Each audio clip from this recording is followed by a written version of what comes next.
अच्छा दोस्तों, आपको लॉकर वाली मिसाल तो याद होगी कि जिस तरह एक लॉकर जो है चीज़ों को रखने के लिए यूज़ होता है और उसके और भी फ़ायदे हैं कि उसमें चीज़ें सिक्योर रहती हैं, उसमें चीज़ें एक दूसरे बंदे की चीज़ों के साथ मैस अप नहीं होती, वो हमारे कमरे को ख़राब नहीं करती, एक जगह पे पड़ी होती हैं। तो वर्चुअल इन्वायरमेंट का यही काम है कि वो फाइल्स को एक जगह पे कंटेन रखता है और वो फाइल जो है हमारे पीसी के साथ, हमारे जो मेन पीसी है उसके साथ नहीं मैसअप करती, दूसरे प्रोजेक्ट्स के साथ भी मैसअप नहीं करती। तो इस लेक्चर के अंदर हम लोग एक वर्चुअल इन्वायरमेंट को क्रिएट करने लगे हैं। ठीक है, एक वर्चुअल इन्वायरमेंट को क्रिएट करेंगे, उसको एक्टिवेट करेंगे। ठीक है, और फिर नेक्स्ट लेक्चर में मैं आपको समझाऊंगा कि उस वर्चुअल इन्वायरमेंट के अंदर हम प्रोजेक्ट को किस तरह से क्रिएट कर सकते हैं। सही है, तो वर्चुअल इन्वायरमेंट को क्रिएट करने से पहले हम एक फोल्डर क्रिएट करते हैं और लेट्स से मैं उसको कहता हूं mkdir और उस फोल्डर का नाम कह देते हैं माई web. Let's call this way. Run किया तो अगर आप यहाँ पे देखें तो ये एक फोल्डर मेरे पास क्रिएट हो गया हुआ है जिसको मैंने ब्लू किया हुआ है। सही है, तो अब मैं सिंपल इस फोल्डर के अंदर नेविगेट कर जाता हूँ, cd my web। तो ये मैं इस फोल्डर के अंदर आ गया हूँ। ठीक है, मैं इसको ओपन कर लेता हूँ। ठीक है, इस फोल्डर के अंदर अभी कुछ भी नहीं पड़ा हुआ और मैं इस फोल्डर के अंदर हूँ। अब इस फोल्डर के अंदर वर्चुअल इन्वायरमेंट को क्रिएट करना बहुत ही आसान है। उसकी कमांड है, आपने पाइथन को इन्वोक करना है। अगर आप यूज करें मैक लिनक्स तो आप पाइथन 3 कर सकते हैं। चेक करना आपने कि पाइथन यूज वर्क करता है कि पाइथन 3 आपके पास वर्क कर रहा है। तो आपने कहना है पाइथन, आपने वर्चुअल इन्वायरमेंट को एक्टिवेट करना है तो आपने venv को इन्वोक करना है, उसको बुलाना है। venv को बुलाना है, तो उसको बुलाने का तरीका सिंपल यही है कि आप लिखेंगे venv। आप कह रहे हैं पाइथन, यार जो वर्चुअल इन्वायरमेंट का मैंने पैकेज इंस्टॉल था लास्ट लेक्चर में, उसको बुलाओ। वो आ गया।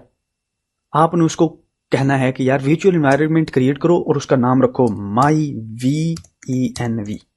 ये नाम है, आप इसका नाम कुछ भी रख सकते हैं। अब इसका नाम लेट से आप रख दें टाटा, कुछ भी रख दें टेडी बियर। यहां पे मैं इसका नाम रख रहा हूं ओला टेस्ट के लिए। ठीक है, फिर हम इसको रिमूव कर देंगे, सिर्फ आपको ये समझाने के लिए कि आप इसको थोड़ा सा रिजिड ना लें, जरा लाइट लें। तो venv को पाइथन ने बुलाया और उसको कहा यार ओला के नाम से ना एक वर्चुअल एनवायरनमेंट क्रिएट कर दो। हाउएवर हमने इसको एक फ्लैग देना है -m का, -m। सही है, अब जो ही मैं इसको रन करता हूं तो ये देखिए थोड़ा सा टाइम लेता है और अगर आप वहां पे देखें तो ओला का एक फोल्डर क्रिएट हो गया हुआ है। ठीक है, और ये वर्चुअल एनवायरनमेंट की जो फाइल्स हैं, जो चीजें चाहिए इस वर्चुअल इन्वायरमेंट को फंक्शन करने के लिए, वो फाइल्स जो है वो क्रिएट हो रही हैं और सक्सेसफुली क्रिएट हो गई हुई हैं। यहाँ पे देखिए, अगर मैं इसको ओपन करता हूं तो ये देखिए मेरे पास फाइल्स पड़ी हुई हैं। गुड। अच्छा, अब हम इस वर्चुअल इन्वायरमेंट को एक्टिवेट करते हैं। अब यूं समझिए अलमारी हमारे पास बन गई है, लॉकर बन गया। अब उस लॉकर को ओपन करते हैं। ठीक है, तो उस लॉकर की जो चाबी है, जो ताला है ना, उसका ओपन करने के लिए हमें एक कमांड रन करनी पड़ती है। वो कमांड बेसिकली हमने एक्टिवेट को बुलाना है। अगर स्क्रिप्ट्स में जाएं, यहाँ पे इस स्क्रिप्ट्स के अंदर आपको ये फाइल आ रही है एक्टिवेट की, तो ये वो बटन है जिसके ऊपर जोर देंगे ना तो हमारा मशीनरी चलना शुरू हो जाएगी। तो इस बटन को कैसे पहुंचना, बटन पे पहुंचना कैसे, तो हमने सिंपल ओला को कहना है, ओला को बुलाना है, ओला।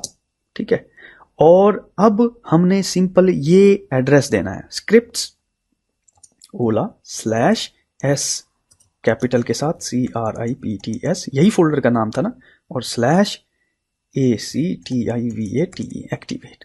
सही है, ओला मैंने कहा मेरे वर्चुअल एनवायरनमेंट का नाम यह है, अलमारी का नाम यह है, उसके फोल्डर स्क्रिप्ट्स में चले जाओ।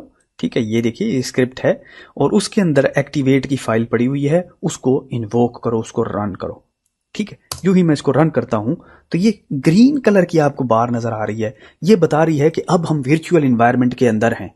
ठीक है, अब हम उस अलमारी, उस लॉकर के अंदर आ गए हैं। तो अब जो भी हम चीज इंस्टॉल करेंगे या जो भी डिपेंडेंसीज हम रन करेंगे तो वो हमारी कंप्यूटर के अंदर नहीं इंस्टॉल होगी, वो इस लॉकर के अंदर, इस ओला वर्चुअल मशीन के अंदर जो है वो इंस्टॉल होगी। ठीक होगी बात। अब हम इसको डीएक्टिवेट कर देते हैं, रन करते हैं तो ये देखिए ये PS पे दोबारा वापस आ गए। ये वर्चुअल मशीन में थे, अब हम कंप्यूटर के इलाके में आ गए। ये वर्चुअल मशीन के इलाके में थे, अब हम कंप्यूटर के इलाके में आ गए। क्लियर होगी बात। अब जो मेरे दोस्त वो मैक लिनक्स वाले हैं ना, उनके लिए आपने सिंपल सोर्स इन्वोक करना है, SOURCE, सोर्स, यही काम करने के लिए।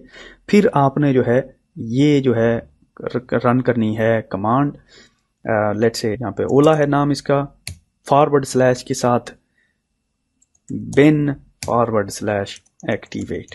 आपने देखना ये एक्टिवेट की फाइल कहाँ पड़ी हुई है, फिर उसका एड्रेस देना है। सही है। अच्छा, जो ही रन करेंगे तो आपके पास यही इन्वायरमेंट ओपन हो जाएगा। तो बात होगी जी कूल। इस लेक्चर के अंदर हमने वर्चुअल इन्वायरमेंट जो है वो क्रिएट किया, उसको एक्टिवेट किया। गुड। तो नेक्स्ट लेक्चर के अंदर हम इसमें प्रोजेक्ट क्रिएट करेंगे। तो सी यू इन द नेक्स्ट।